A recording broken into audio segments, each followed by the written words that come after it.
So look in your hearts. That's important. So Huwag ako tignan niyo yung mga puso. Bilang importante. it's a real pleasure for me to be here again. Sa karangalan muli, ang nandito ako ngayon muli. So I'm German. I speak in English now and translate it into Tagalog. Ako ay Aleman, pag-speak ng Ingles, sasalin sa Tagalog. We really need the Holy Spirit. Talagang kailangan natin ng Espiritu Santo. Okay? So we welcome the Holy Spirit here now. So, welcome natin ang Holy Spirit ngayon. And the first thing when I bring my daughter in the morning in school and we go out of our house, Ang unang umaga, dinadala ko yung aking anak sa papuntang eskwela mula sa aming bahay. we say, "Hello, Jesus."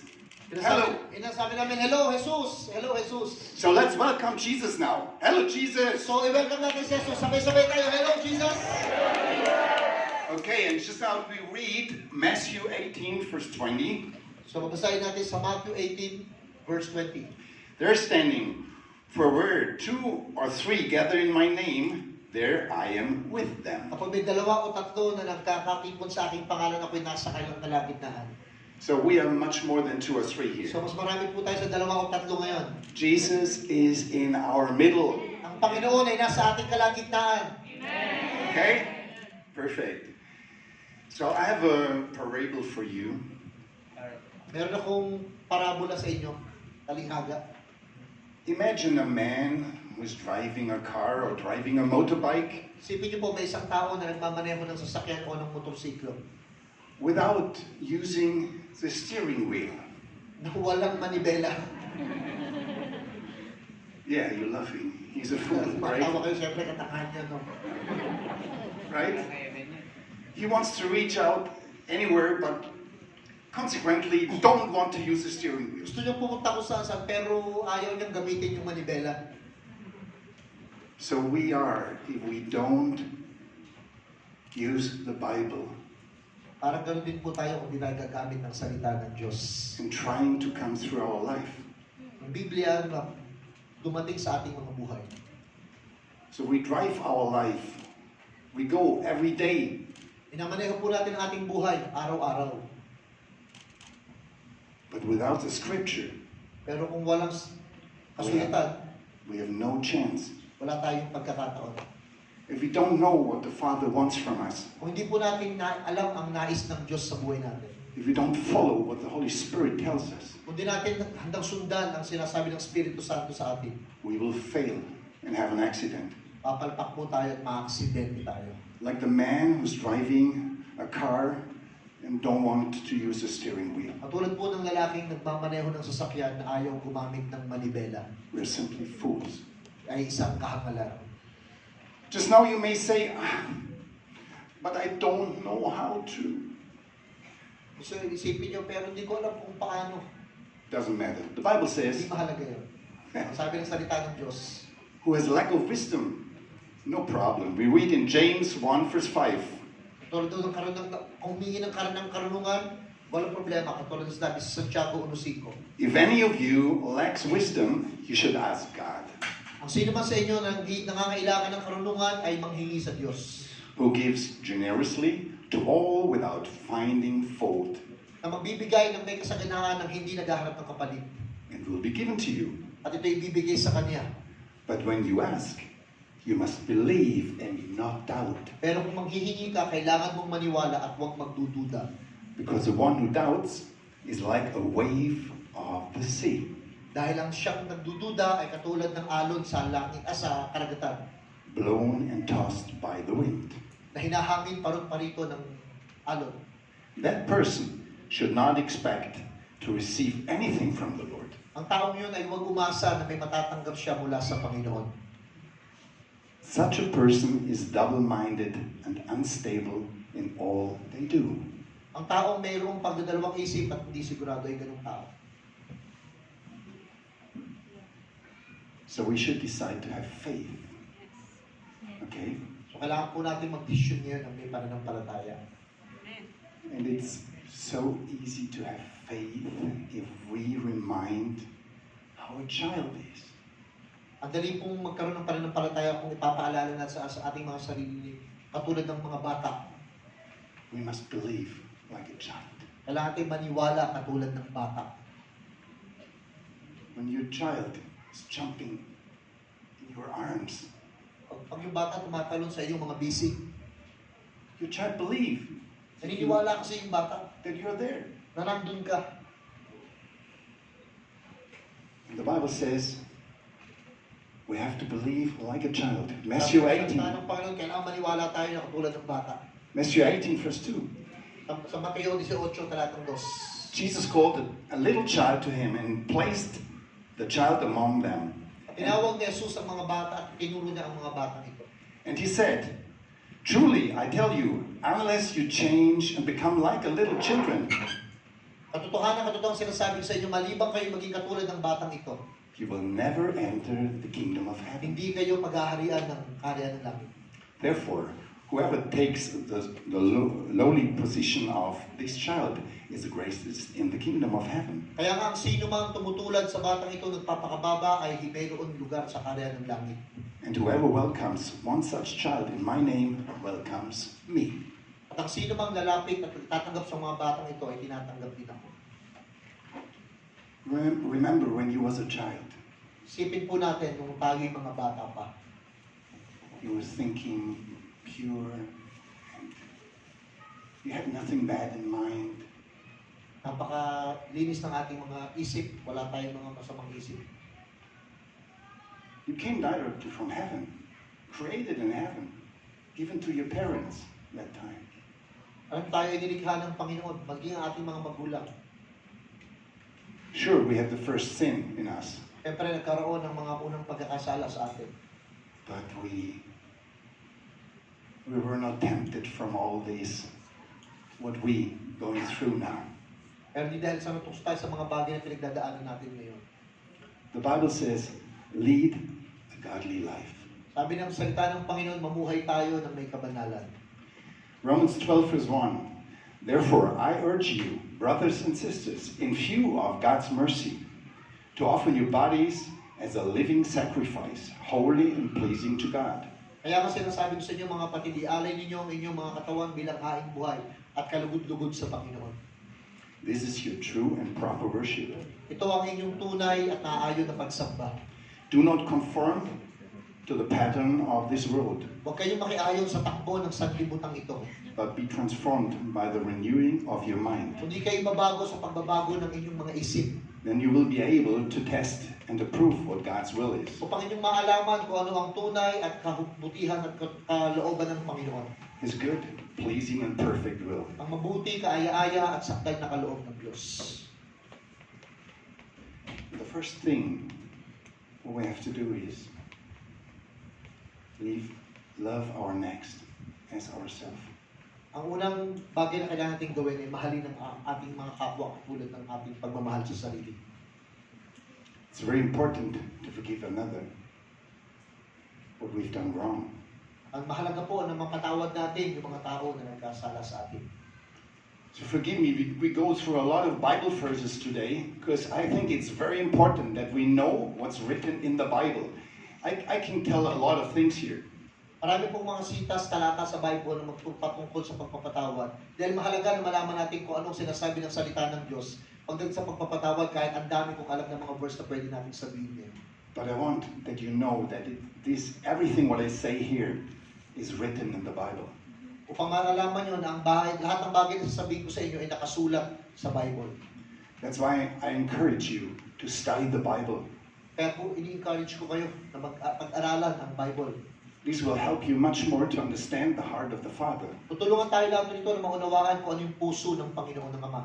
It will help you to understand the Holy Spirit. Tutulungan din tayo nito na maunawaan ang Espiritu Santo. It's a leading through your life. Ito yung mangunguna sa ating mga buhay. In Matthew 18 verse 21, then Peter came to Jesus and asked, Sa Matthew 18, talatang 21, at dumating si Jesus at sinabi kay Pedro, Lord, how many times shall I forgive my brother or sister who sins against me? Sabi ni Pedro kay Jesus, Panginoon, gaano karaming beses ko patatawarin ng mga taong nagkakasala sa akin? Up to 7 times? Hanggang 7 beses ba? Jesus answered, I tell you not 7 times, but 77 times. At si Jesus ay sumagot, sinasabi ko sa iyo, hindi lang 7 kundi maka 70 beses. You may ask, when will my life change to be good? Maaaring pwede tayo magtanong, kailan ba nagsimulang maging mabuti ang aking buhay? It will change to be good when you follow the principles of the Bible. Nagsisimula itong maging mabuti kapag sinimula natin sundin ang prinsipyo ng Bible. There's a parable of the unmerciful servant. Merong isang talinghaga sa isang walang awa na lingkod. You can read this in Matthew 18. I only bring a few verses from that, 32. May isang talata sa Matthew 18 and then in verse 32. Yeah, because the servant had to pay a lot of debts, but he was crying in front of the master, and the master said, "Okay, I give you free, so you don't have to pay back." Kwento ito ng isang alipin na nabaon sa utang pagkatapos humingi siya ng tawa doon sa kanyang master para mabayaran yung kanyang o mapatawad siya sa kanyang mga inutang. But then there was someone who owed him money also, but only a little bit. Pero may isang tao na may utang sa kanya, pero yung utang na yun hindi ganun kalakihan, maliit lang. And then the other guy came to him and said, "Oh, please, I can't pay you now. I can pay you tomorrow maybe." He said, "No, go in prison." Kung isa na may maliit na pagkakautang lumapit sa kanya, sabi niya, "Sige na, patawarin mo na ako doon sa utang ko." Sabi niya, "Hindi po pwede na makukulong ka." And then the master heard about that. Tapos narinig yun ng He called the servant in. at pinatawag niya itong aliping ito. He said, "You wicked servant," he said, "I canceled all the debt of yours because you begged me to." Sabi nung master doon sa alipin, "Paliko kang mga lahi. Pinatawad kita sa iyong pagkakautang, pagkatapos ngayon hindi ka nagpapatawad sa iba."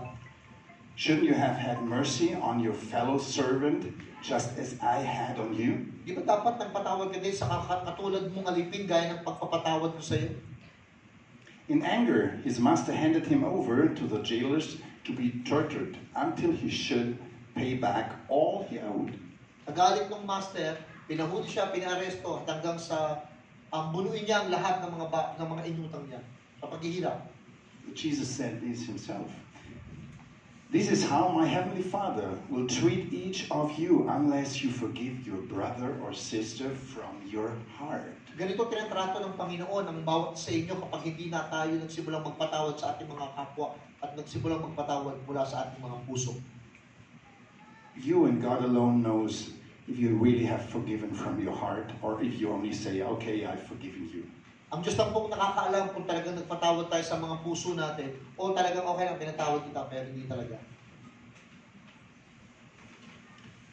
We come to 2 Peter. Pupunta tayo sa ikalawang Pedro.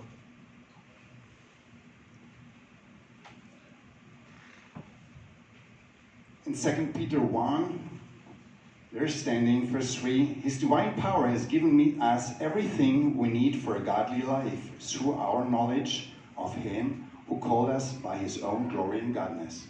Pangalawang Pedro 1:3, sa Kanya na nagbibigay sa atin ng kaluwalhatian at kadakilaan sa lahat ng ating pangailangan patungkol sa buhay na ito. Through this, He has given us His very great and precious promises, so that through them you may participate in the divine nature, having escaped the corruption in the world caused by evil desires.